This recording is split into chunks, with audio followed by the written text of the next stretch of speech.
Hello and welcome to Money Control. We continue with our Diwali special conversations. What is the outlook for the coming year and how do you position yourself for Samvat 2081? Today we have with us a very astute value investor, Prashant Jain, the erstwhile CIO of HDFC Mutual Fund, who now has his own firm called 3P Investment Managers. I'm Mahalakshmi and this conversation is co-presented by Motilal Oswal. Prashant, thank you so much for your time this morning. Hi, Mahalakshmi, and wish you and your viewers a very happy forthcoming Diwali and a great new year ahead. So I'll start with what you said in your recent note. You said that India faces several headwinds at this point in time. You talk about two things. One, the consumption slowdown, and you say that it is because of past growth being supported by leverage that we are seeing a consumption slowdown now. And the second thing you talk about is export growth slowing down because of global factors. Can you explain both? And let's start with consumption first. Yes. So yes, I think there are signs of a slowdown in consumer category. And I think this I have written even earlier in the past. See, whenever consumption is supported by rising leverage, it means you are preponing consumption or consumption is growing ahead of income levels. And at some point of time, it will lead to moderation in demand. I think that is what we are undergoing right now. And the central bank also has been trying to slow down the growth in retail loans, especially the unsecured retail loans. So I think it is not worrisome. It is a statement of fact that this is what we are passing through. I would say this slowdown is in a way good because if you want to grow sustainably, you should not grow, consumption should not grow through leverage. So I would not worry about that. I think as far as exports is concerned, I think there is some slowdown in the world economy. And I think the Chinese surplus capacities are there for all to see. So it is not going to be easy for India in the near term to ramp up manufactured exports. Service exports continue to do extremely well because there our competitive positioning is very strong. So this could lead to some moderation in these pockets of the economy, but otherwise, I think there is no reason to be pessimistic on the economy at all. In fact, we think over time the economy should grow somewhat faster compared to the past. And when you say, consumption slowdown, of course, in this quarter, a lot of it is visible based on the numbers that have been declared so far. But what pockets of consumption do you see maximum stress levels? And from a stock market perspective, what does it mean? Actually, we don't have adequate data on this, but when we look at people all around us and we look at various businesses, I think there is a subtle shift in the consumption patterns also. So I think the priorities have changed. For example, we feel the experience-based consumption, whether it is travel by air, whether it is eating out, whether it is holidaying, vacations, electronics, spend on mobile phones, high-end gadgets. I think these have acquired higher priority over, let's say, a four-wheeler or even day-to-day staples. So probably people are downtrading on soaps and shampoos, even small things. And cars, we think, have gone down the priority because most people who own a car, they were driving it on weekends, many of them.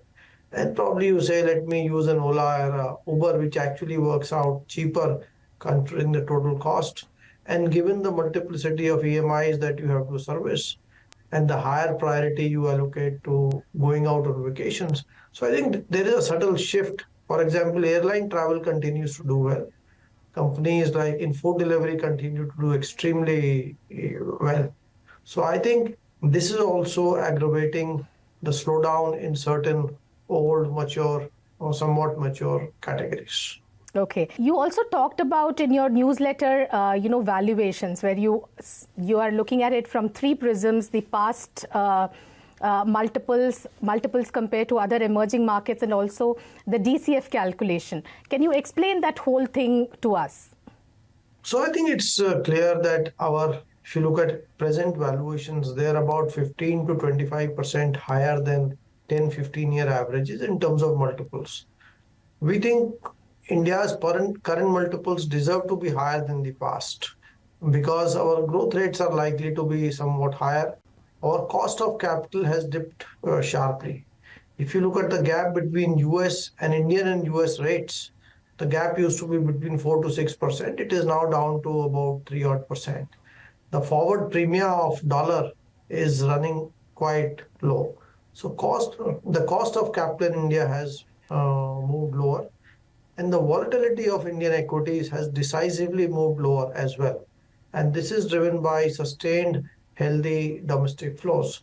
So I think in view of the sharply lower cost of capital, I think it is natural to expect higher multiples compared to the past.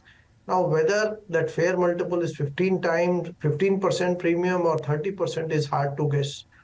But given the 20-25% premium, I think we are directionally okay. I think compared to EMs, our expansion in premiums over EMs can largely be explained by this increase in India's multiple. So it is not worrisome because I just mentioned, it is quite easy to explain. Now, we did a rough DCF exercise and you looked at the trajectories of other large economies in the world. How did they behave over the next 20, 30 years once their per capita income was around $2,500, where India is today? And based on that exercise, it concludes that we are about 10% overvalued. So net in conclusion, we think there is very limited room for multiples to re-rate. We think over time returns should be equal to the earnings growth rates, and which itself we think should be around 11-12% CAGR only, because India is now a lower inflation country and there is very little room for margins to increase in any sector. A long-term return trajectory you're talking about? I think, our guess is that the large caps, the Nifty indices, the Sensex indices can compound around 12%. Expectations higher than that, to my mind, would not be appropriate. But we would be a lot more cautious on the small mid-cap space, which we have been highlighting for last 2 odd quarters, because the valuations there are very hard to defend in that space. So you don't believe that the growth rates in small caps and mid caps could be a tad higher to justify those kind of valuations? No, I don't think so. In fact, I am yet to come across a piece of data which suggests that in aggregate terms, if you look at small caps or mid caps as a group, if you don't pick and choose companies, that I don't think the growth rates are different. I don't. In fact, in small mid caps, the growth rates in many companies can be quite low because many of the small caps are relatively weaker companies compared to the larger counterparts in the same sectors. And in terms of near-term outlook, by near-term I don't mean the next month, but if you take a 1 to 3 year view, considering that you're already saying that we are seeing some economic headwinds in terms of both consumption and exports, where do you think we could be? Where do you think markets could be a year down the line? This is, you know it extremely well that shorter term in equities is very hard to forecast. It's like toss of a coin. But if I have to say, I think the downside in Nifty appears to be limited to my mind, because Nifty has not outperformed economic growth. If you look at 10, 20-year returns of Nifty, it is close to growth rates of economy in rupee terms. And there are large pockets of Nifty like banks which have underperformed, where valuations are reasonable. These valuations have reset to the current growth outlook. So I suspect that the downside in Nifty is not much. In fact, over time, I think Nifty should do well. It should deliver positive returns. On the contrary, what would be the triggers you will look for a flip? I think the triggers is valuations. And see, in Nifty, you are not seeing too much dilution. So you are seeing huge amount of dilution in other sectors. But banks are not diluting, the Correct. established banks, software is not diluting, consumer is not diluting, large pharma companies are not diluting, large auto companies are not diluting. Right. So I think the supply of stock is huge in outside of Nifty companies, which is quite logical also. But I think given the persistent healthy flows that mutual funds are experiencing, I think, and lack of supply, I think Nifty valuations returns should ultimately catch up with the broader indices. Last 1 month, we have seen record outflows in a month because of money moving to China or whatever. But still, I mean, the impact on Nifty is not large. So that tells you the underlying resilience of the. Fair enough. So, Prashant, I'm just quoting from your newsletter. You say that in cricket parlance, we are now batting on a pitch where the ball is turning and the bowler is maintaining a good line and length. In such conditions, defensive play and scoring singles and doubles is preferred over boundaries. That's what you say. How do you do this? Give us a framework to do this. Reduce risk in the portfolios, focus on quality, strength, sustainability of the businesses, avoid businesses that are less sustainable, weaker, where growth is temporary, sustainability is low, and focus a lot more on valuations, because if you overpay and growth slows down or growth is below, even slightly below expectations, the markets can penalize these companies very heavily. And you are experiencing that in the consumer companies now. I mean, these are high quality companies, but growth is slightly weaker. So the penalty can be quite high.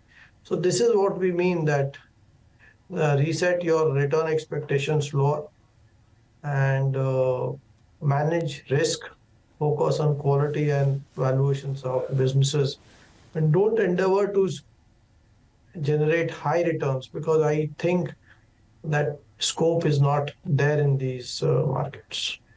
Now, going back to the point you were making about consumption, Prashant, you have quite an eclectic bunch of companies that you own: Zomato, Ixigo, Mahindra Holidays, Centrum Electronics, Popular Vehicles. So what is the theme? I mean, all of these, at least some of these, aren't they going to be affected by consumption slowdown as well?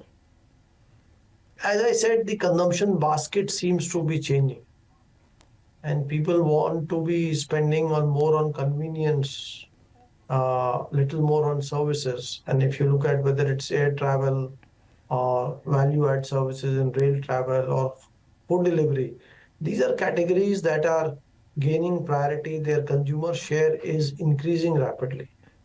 And therefore, we believe while a section of the traditional businesses are experiencing slowdown, uh, but the consumption seems to be shifting in favor of these new emerging categories, whatever you call it. And that's why the portfolio looks the way you mentioned. For example, in Zomato, I mean, what is the case at the kind of valuation that it trades in now? I mean, one could have imagined 1 year ago it was looking like a bargain, but now at these valuations, how do you justify? Actually, let's not discuss individual companies. It becomes difficult, even though I don't make any investments in personal capacities. But I would agree with you that even these businesses are not cheap at all. And so in today's market conditions, I would agree with you. Okay. You'll also tell us your thesis around consumer discretionary, Prashant, because that's again a pocket where there has been some amount of slowdown. Do you see a recovery? Are there very individual picks that you've made which are defying the trend? Consumer discretionary is not slowing down. I mean, I think, but yes, I mean, if you look at cars, for example, automobiles, four-wheelers, there is a visible slowdown. But there are other consumer discretionary categories like, let's say, air travel, food delivery. These seem to be going quite well. So I think I again come back to what I said earlier, that the consumer priorities seem to be changing. People seem to be spending more on experience, on electronics, and lesser on other categories, because ultimately the consumer has limited income. He or she does not have unlimited income. And also, if you look at India's net financial savings, it has fallen quite sharply. The growth in consumer loans last few years has been quite rapid, and these are consumption oriented loans. I mean, I'm not talking of mortgages. So you are uh, so these are, I believe, many of these consumer loans are essentially have supported consumption. And in the end, when you repay your EMIs, it will impact uh, continued growth in these categories. And on top of that, you prefer certain new categories a lot more. So the earlier categories, which we have been tracking for such a long time, I guess they are bearing the brunt of this. Fair enough. You know, the other sector you've been bullish on for quite some time now is financials. And I also saw even now you've said that you've increased allocation to financials a little more. How do you explain, for example, owning private banks, while you say on one hand that consumption has come because of leverage over the last few years and you see that pocket actually slowing? How do you justify investing in some of the private sector banks where, you know, loans a takeoff itself may slow down because of the same reasons that you've articulated for consumption slowdown? We like large banks. See, the growth rates have moved lower because India's GDP growth has moved lower, and the pace of market share gains has also slowed down. But I think with the persistent underperformance in this space for last several years, the valuations, I think, are now aligned to the current growth rates. And see, the dependence of the large banks on the growth in unsecured personal loans is quite low, because they are bulk of the loans are in many other categories. And the current valuations, I think, align well with the 12, 15, 18% kind of growth rates. We think the digital environment is very supportive of these large banks. The NPA cycle is clearly behind. And while we are seeing some uptick in NPAs in the unsecured consumer loan categories, I think the larger banks' customer profile is superior to the smaller banks, NBFCs, MFIs, and therefore the impact on these banks of any increase in slippages in these segments should be quite muted. But I think primarily it is about valuations, and this is one of the very few sectors in the entire marketplace where the current valuations are close to 10, 15-year averages. In almost every other sector, you are paying a premium the last 10, 15-year averages. Sure. And what about pharma, Prashant? Because that is another area where you have increased exposure. And when I look at your portfolio, I mean, at least based on earnings multiples, it doesn't look like something that will fit into your framework. So I'm a little surprised. Market Pharma is a very high quality sector. Both the domestic piece and the competitiveness of Indian companies outside India is quite significant. These are businesses that earn reasonable, attractive returns on capital employed. They have reasonable entry barriers, well managed, good scale, and valuations are, I would say, reasonable given the overall environment. And also, let me share that pharmaceuticals is less of a top-down view, because every business brings different growth prospects, different mix of businesses. So it is more a bottom-up sector and less of a top-down sector, unlike banks or IT. Fair enough. And you also have quite an eclectic bunch in autos. You have, passenger cars, you have two-wheelers, you have quite a range of stocks. So what is your call there from Mahindra and Mahindra to Eicher Motors? So I have been writing on this that the dispersion in valuations across sectors is very low in this market. And if you so I think this market supports a more diversified approach to investing. When would you concentrate the portfolio? When you find great value in some pockets, because then it makes sense to put a lot of money in those few pockets. But in this market, the dispersion in valuations is quite low. So I think we feel it is more rational, it is better to run a diversified portfolio. And that is what we are doing. So that is across sectors as well as within a sector. Yeah, I think it is across sectors and within a sector also. For example, in automobiles, if you look at the automobile OEMs, the valuations have broadly converged across sectors, across two-wheelers, passenger cars, uh, tractors. The multiples have broadly converged. And growth prospects are also not, while on paper you may argue that cars should grow much faster, but it doesn't seem to be happening.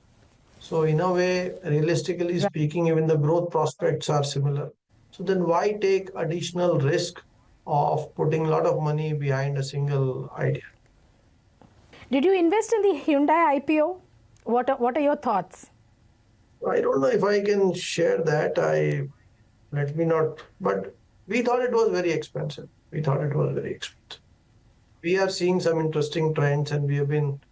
Uh, it's quite evident that the supply of IPOs is going up rapidly. If you look at the pace at which promoter stakes are coming down, not because they are selling, but because they are diluting, it is quite significant. The For the first time in the history of Indian capital markets in last 1 year, we have seen where MNCs have sold down stakes in listed companies. And now we are going one step further that the Indian arms of these MNCs, the Indian businesses of these MNCs are getting listed in India because the valuations in India are much higher than what these parents traded outside. So I think Hyundai was the first of this such case, and we would expect a lot more companies to go public. So I think the supply of stock in India seems to be rising extremely rapidly. And now we are seeing a trend of even cash-rich companies that otherwise don't need capital, that even they are planning to raise large amounts of equity capital because the valuations in some pockets are extremely attractive from their perspective. So I feel this significant supply of stock, and I think this will keep on rising if these high valuations sustain. I think that will also lead to moderation of returns, moderation of valuations, at least in these pockets. And we have seen something similar even in the past. We saw a lot of fundraising in 92, in 99, in 2007. And this fundraising was concentrated in sectors that were very expensive. And ultimately, the valuations in those sectors moderated over time. So I would expect something similar to play out this time around as well. So generally, you are a little worried about investing in IPOs right now. No, not like that, Mahalakshmi. We are very keen investors, provided there is. See, we want to ultimately, every manager wants to make money. And so, if we find an IPO where there is sustainability of business and valuations are reasonable, we are very happy, very keen to participate. But we don't want to take a short-term view of things and say, let's sell on listing. So I don't think we would want to do that because that distracts us from our long-term, low-churn approach to investing. Coming to risk, Prashant, what do you see as the biggest risk for this year? See, the risks are seldom known in advance by definition. But I mean, if you assume that these wars do not escalate beyond control, which I don't have any specific view on. So far, despite these wars, oil prices have been very I mean, they've been low actually. So to that extent, the impact of these wars on India is quite limited. But that, of course, assumes that things don't get out of hand. The other thing I would worry about is probably the US 10-year yields. And this has been our view for a while, that while the short end of the US yield curve will come down, it need not translate to lower long-term yields because the yield curve in US is pretty flat and the markets are pricing in lower long-term yields. On the other hand, the borrowings in US continue to rise at a rapid pace. And as of now, there are no signs of fiscal deficit being moderated. So I would keep an eye on that. US 10-year yields day before were 4.2%. They have moved up again. So if they go to 4.5%, 5%, uh, I'm not an expert, but if they go, I think it could lead to some impact on capital markets. So I think India should be well placed this time around because our current account is sharply lower compared to the past, thanks to the growth in export of services. And also our local markets are less prone to falling by FII flows because this time around the local flows are very strong. So I think it could have some impact, though not a very large or a sustainable impact on either the economy or the markets in India. So, do you see any risk to local liquidity at all? It seems like, now this is the new normal, that every time the market sells off 5-7% and, not more than 10%, and you stop because there is so much buying that comes with every dip. It's like the new normal. So what, is there anything at all that could change or reverse this trend? In my experience of 35, 34 years, I have seen similar bouts of liquidity, domestic liquidity coming to the markets on 3-4 occasions. But this time around, I think it is not seasonal, it is more structural. And the reason is the last few decades have seen a lot of work, a lot of education being done by funds, regulator, media, distributors, banks, IFAs. And I think most of this money is fairly long term, and I think it would sustain. I feel when 3-year returns become zero or extremely low, that is the time when the domestic flows could moderate, but we are nowhere close to that. And though I do feel that if more issues or people don't make as much money on new issues as they have in the past, the pricing of these issues should become more moderate, more reasonable, which I think would be a win-win for everyone.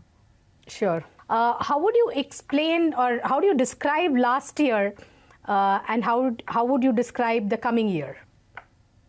You could choose a movie or a dialogue or a poem, a song to describe. The expectations are running very high. That's what I feel of. And see, every bull market brings first-time investors into the markets. It happened in 92, it happened in 2000, it happened now. And I suspect a large number of the demat accounts that have been opened, I mean, by definition, these people have not experienced a down cycle, whatever has happened post-COVID. So I think this is the segment that may get disappointed in these markets. So I would again urge people to look at past cycles and not extrapolate the last few years' experience and be very cautious in the F&O space. And even if you are buying directly, be cautious on what you are buying. Don't buy the narratives. I mean, look at the defense companies, for example. Look at some overheated spaces. The narrative is right, but that narrative made investment sense at 100 rupee price. And when you push the price to 1,000 rupees or 1,500 rupees 10 times, 15 times, I mean, you can't simply buy the narrative and ignore how much of that narrative is priced in or overpriced. So I would say these markets hold promise for the long-term investor, but one has to be realistic about potential returns. And you must also be a lot more mindful of what risks you are running in terms of what you own, the quality, and what are you paying for those businesses. On that note, Prashant, I also noticed that you have also exited a lot of stocks in this space that you had, defense, some of the power stocks, the power NBFCs, etc. So you made quite a timely exit, I guess, in all of these. See, as I said, our investments are based on two simple premises: buy good quality businesses and don't overpay. So I think when good businesses are available cheap, you buy them, and when they get overvalued, you reduce exposure. And I think that is a sensible way to do well in these markets. Yes. Thank you so much, Prashant, for your time today. Wish you a very, very happy Diwali. Thank you, Mahalakshmi, and I wish you and your family and your viewers the same. Thank you. Thank you so much for staying with us, and I hope you enjoyed this conversation. Wish you a very happy Diwali and a profitable New Year.